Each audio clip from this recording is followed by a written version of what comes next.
बिस्मिल्लाहिर्रहमानिर्रहीम। अस्सलामु अलैकुम। हम सब जानते हैं कि रसूल अल्लाह सल्लल्लाहु अलैहि वसल्लम का किरदार और शख्सियत इस कदर ताकतवर और खूबसूरत थी कि अल्लाह ताला ने उनकी तारीफ में पूरा कुरान लिख दिया। और सिर्फ इतना ही नहीं बल्कि अल्लाह ताला ने रसूल अल्लाह सल्लल्लाहु अलैहि वसल्लम को बातिन की खूबसूरती के साथ जाहिर की भी इतनी खूबसूरती दी कि लोग आप सल्लल्लाहु अलैहि वसल्लम को देखते ही इस्लाम कबूल कर लिया करते थे। आप सल्लल्लाहु अलैहि वसल्लम तो बोलने की भी ज़रूरत नहीं पड़ती थी, उन्हें देख लेना ही ईमान लाने के लिए काफ़ी होता था। आपको नबी पाक सल्लल्लाहु अलैहि वसल्लम का हुलिया बताने का मकसद ये है ताकि आप अगली दफ़ा जब नबी पाक सल्लल्लाहु अलैहि वसल्लम को सोचें या फिर उनसे अपने तसव्वुरात में बात करें तो आप उन्हें ऐसा सोच सकें जैसे वो बिल्कुल आपके सामने हैं, आप उन्हें अपने करीब महसूस कर सकें। जैसे नॉवेल्स में जब सारे किरदारों का हुलिया बयान किया जाता है तो हमारे जहनों में भी उन किरदारों की वैसे ही तस्वीर बनने लगती है, और फिर हम जब जब उन नावल को पढ़ते हैं तब तब हमारे तसव्वुरात में सभी किरदार वैसे वैसे ही दिखाई देने लगते हैं जैसे उनकी तफसील बयान की गई होती है। तभी तो हमारी उनमें दिलचस्पी बढ़ती जाती है। तो फिर आंखें बंद करके सोचें कि रसूल अल्लाह सल्लल्लाहु अलैहि वसल्लम आपके बिल्कुल सामने खड़े हैं और आप उनसे बात कर रहे हैं, तो आप कैसे देखेंगे उन्हें?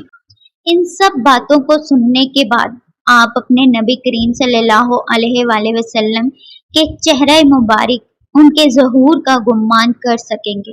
तो आए फिर रसूल अल्लाह सल्लल्लाहु अलैहि वसल्लम का दीदार करते हैं। याद है अब्दुल्ला इब्ने सलाम का किस्सा? अब्दुल्ला इब्ने सलाम एक यहूदी घराने में पैदा हुए। वो काफी अमीर थे और उस जमाने में तो रात के बहुत बड़े आलिम थे।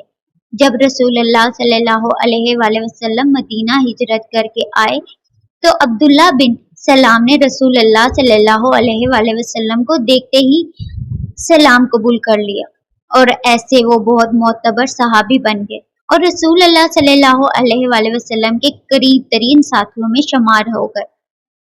अब्दुल्ला इब्ने सलाम कहते हैं कि रसूलुल्लाह सल्लल्लाहु अलैहि वसल्लम जब मदीना तशरीफ लाए तो लोग आपकी तरफ दौड़ पड़े और कहने लगे, अल्लाह के रसूल आ गए, अल्लाह के रसूल आ गए, अल्लाह के रसूल आ गए। चनाचा मैं भी लोगों के साथ आया ताकि आपको देखूं। फिर जब मैंने आप सल्लल्लाहु अलैहि वसल्लम का चेहरा मुबारक अच्छी तरह देखा तो पहचान गया कि ये किसी झूठे का चेहरा नहीं हो सकता। और सबसे पहली बात जो आपने कही वो ये थी, लोगों सलाम खिलाओ, खाना खिलाओ और रात में जब लोग सो रहे हों तो नमाज पढ़ो, तुम लोग सलामती के साथ जन्नत में दाखिल हो गए। आप सल्लल्लाहु अलैहि वसल्लम के चेहरे मुबारक पे अल्लाह ताला ने ऐसी कशिश और ऐसा नूर रखा था कि उन्हें जो भी देखता था देखता ही रह जाता था। सुभान अल्लाह।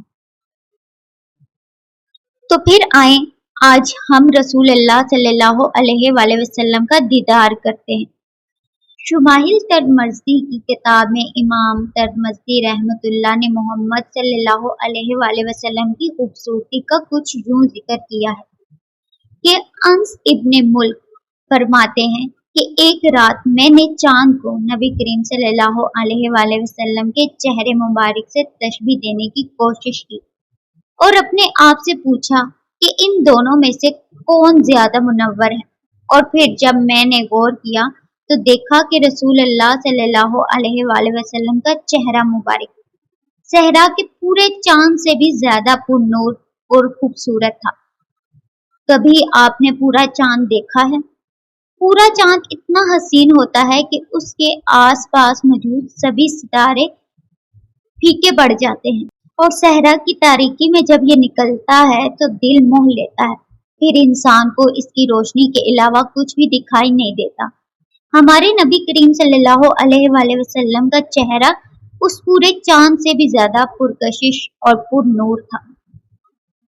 آپ صلی اللہ علیہ وآلہ وسلم قد میں بہت نہ لمبے اور نہ ہی بہت چھوٹے تھے، بلکہ آپ کا قد مبارک درمیانہ تھا۔ آپ صلی اللہ علیہ وآلہ وسلم کا رنگ نہ تو بہت سفید تھا چونے کی طرح اور نہ ہی بہت زیادہ سیاہ سانولے رنگ کی طرح۔ آپ صلی اللہ علیہ وآلہ وسلم کا رنگ نور کی طرح تھا۔ آپ صلی اللہ علیہ وآلہ وسلم کا چہرہ مبارک نہ زیادہ گلائی میں تھا اور نہ زیادہ تنگ تھا، بلکہ دونوں کے درمیان تھا۔ آپ صلی اللہ علیہ وآلہ وسلم کی آنکھوں کی پتلی انتہائی سیاہ تھی۔ آپ صلی اللہ علیہ وآلہ وسلم کی پلکیں بہت لمبی تھی۔ دن رات اللہ کے حضور رونے کی وجہ سے ان کی آنکھوں میں ہمیشہ نمی سی رہتی تھی اور اس نمی کی وجہ سے ان کی آنکھیں چمکتی رہتی تھی۔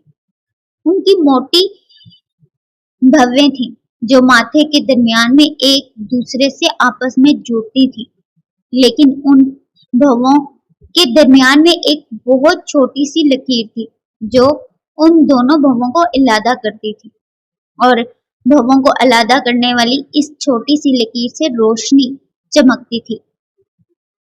ان کی کشادہ پیشانی تھی جس پر رگ یعنی وین نمایاں ہوا کرتی تھی، خاص کر تب جب آپ صلی اللہ علیہ وآلہ وسلم پریشان ہوا کرتے تھے۔ آپ صلی اللہ علیہ وآلہ وسلم کی ناک نہ تو زیادہ ہموار تھی اور نہ ہی زیادہ نوکیلی تھی۔ آپ کی ناک پر روشنی کی ہلکی سی چمک سی رہتی تھی جس سے آپ کی ناک مبارک زیادہ عیاں ہوتی تھی۔ آپ صلی اللہ علیہ وآلہ وسلم کے دانت مبارک ایسے تھے کہ جب آپ بولتے تھے تو آپ کے دانت مبارک نظر آتے تھے۔ آپ کے دانت مبارک اولوں کی طرح سفید تھے اور بالکل سیدھے تھے۔ آپ صلی اللہ علیہ وآلہ وسلم کے دانت مبارک جڑے ہوئے نہیں تھے، بلکہ ہر دانت کے درمیان ایک باریک لکیر تھی جو ایک دانت کو ایک دوسرے دانت سے بہت خوبصورتی کے ساتھ علیحدہ کرتی تھی، اور جب آپ مسکراتے تھے تو آپ کے دانتوں کے درمیان موجود اس ہلکی سی لکیر سے نور سا نکلتا دکھائی دیتا تھا۔ آپ صلی اللہ علیہ وآلہ وسلم کا منہ مبارک یعنی ہونٹوں والا حصہ چوڑا تھا، اور آپ جو بھی بات کرتے تھے اور کہتے تھے وہ سامنے والا بآسانی سے سن سکتا تھا، یعنی آپ بہت صاف اور واضح انداز سے بولتے تھے۔ ہر لفظ آپ کے منہ مبارک سے مکمل باہر آتا تھا جسے ہر شخص بآسانی سن اور سمجھ سکتا تھا۔ آپ صلی اللہ علیہ وآلہ وسلم کی آواز ایک خوبصورت سریلی تال کی طرح نمایاں تھی جس میں قدرتی گونج تھی، یعنی آپ صلی اللہ علیہ وآلہ وسلم کی آواز بہت سریلی تھی کہ جو سنتا اس کے کانوں میں اگلے کچھ دنوں تک وہی آواز گونجتی رہتی۔ آپ صلی اللہ علیہ وآلہ وسلم کے بال نہ بالکل سیدھے تھے اور نہ ہی بالکل گھنگریالے تھے، بلکہ ان دونوں کے درمیان کے تھے، یعنی آپ کے بال سمندر کی لہروں کی طرح تھے، ویوی۔ کبھی کبھار آپ اپنے بالوں کو کانوں تک رکھتے اور کبھی کبھار ایسا ہوتا کہ آپ اپنے بالوں کو بڑھنے دیتے تھے، یہاں تک کہ آپ کے بال آپ کے کندھوں کے برابر آ جاتے تھے۔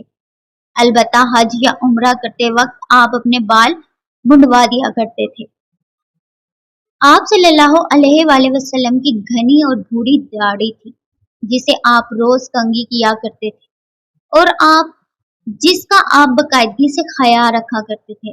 آپ صلی اللہ علیہ وآلہ وسلم کے تمام بال عمر کا بہت بڑا حصہ سیاہ ہی رہے، یہاں تک کہ آپ کی وفات کے وقت بھی صحابہ کرام کو آپ کے سر کے بالوں اور داڑھی کے بالوں میں سے صرف اور صرف 14 یا 20 بال سرمئی ملے، حالانکہ جب آپ اس دنیا سے رخصت ہوئے تھے آپ کی عمر 63 برس تھی۔ آپ صلی اللہ علیہ وآلہ وسلم کی گردن مبارک لمبی، خوبصورت اور نفیس تھی۔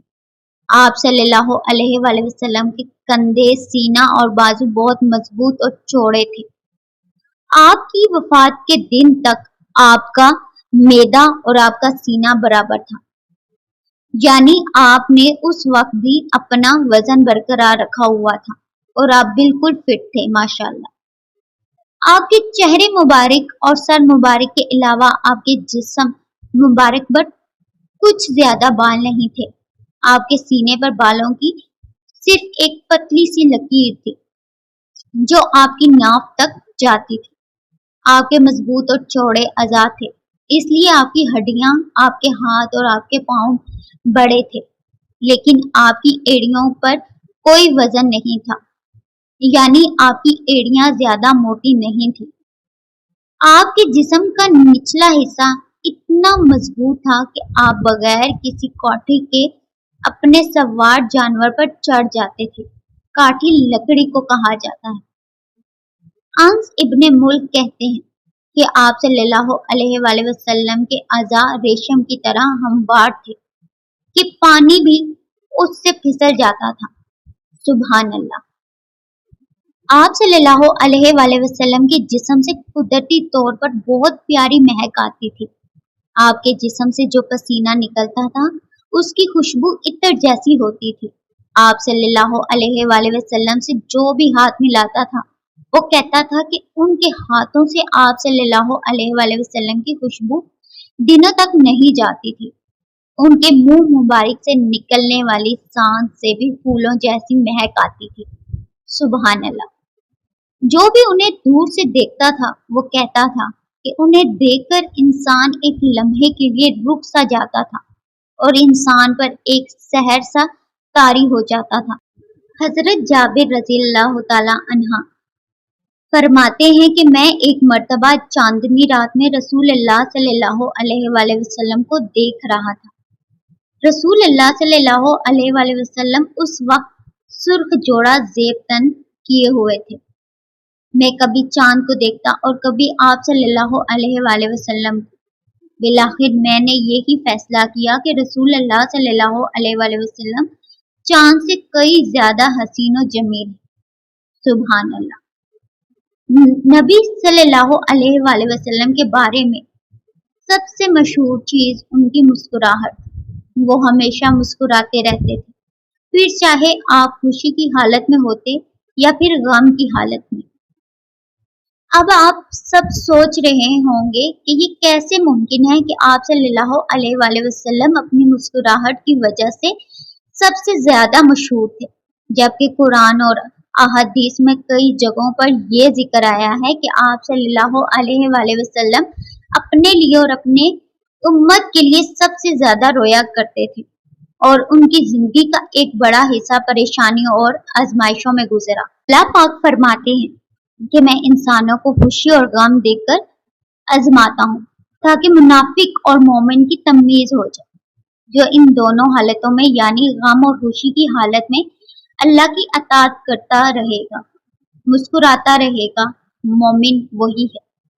इसीलिए रसूल अल्लाह सल्लल्लाहु अलैहि वसल्लम भी अपनी उम्मत के लोगों के सामने मुस्कुराया करते थे, क्योंकि तब हालात बहुत मुश्किल थे और आप सल्लल्लाहु अलैहि वसल्लम की मुस्कुराहट देखकर सहाबा इकराम भी खुश हो जाया करते थे। इसलिए आप उनके लिए मुस्कुराते थे और फिर चुपके से रब के सामने अपनी उम्मत के लिए आप दिन रात रोया करते थे। इन दोनों खसूसियात से आप इस बात का अंदाजा लगा सकते हैं कि रसूल अल्लाह सल्लल्लाहु अलैहि वसल्लम को अपनी उम्मत से किस कदर मोहब्बत थी, हमसे किस कदर मोहब्बत थी। वो हमारे लिए ही मुस्कुराया करते थे। जब भी मुस्कुराते थे वो हमारे लिए ही रोया करते थे, जब भी रोया करते थे। तमाम नबियों में से कोई भी ऐसा नबी नहीं जो रसूल अल्लाह सल्लल्लाहु अलैहि वसल्लम से ज्यादा अपनी उम्मत के लिए मुस्कुराया हो, जैसे नबी करीम सल्लल्लाहु अलैहि वसल्लम अपनी उम्मत के लिए मुस्कुराया करते थे। और ये भी सच है कि तमाम नबियों में से कोई भी ऐसा नबी नहीं जो अपनी उम्मत के लिए नबी सल्लल्लाहु अलैहि वसल्लम से ज्यादा रोया हो, जैसे नबी सल्लल्लाहु अलैहि वसल्लम अपनी उम्मत के लिए रोया करते थे। उनसे ज्यादा मोहब्बत कभी भी किसी नबी ने अपनी उम्मत से नहीं की। ये था हमारे नबी सल्लल्लाहु अलैहि वसल्लम का ज़ाहिरी हुलिया मुबारक। अब आंखें बंद करके तसव्वुर करें कि नबी सल्लल्लाहु अलैहि वसल्लम आपके सामने खड़े हैं और आपकी तरफ देखकर मुस्कुरा रहे हैं। आप उनसे पहली बात کیا کریں گے؟ کمنٹ میں ضرور بتائیے گا۔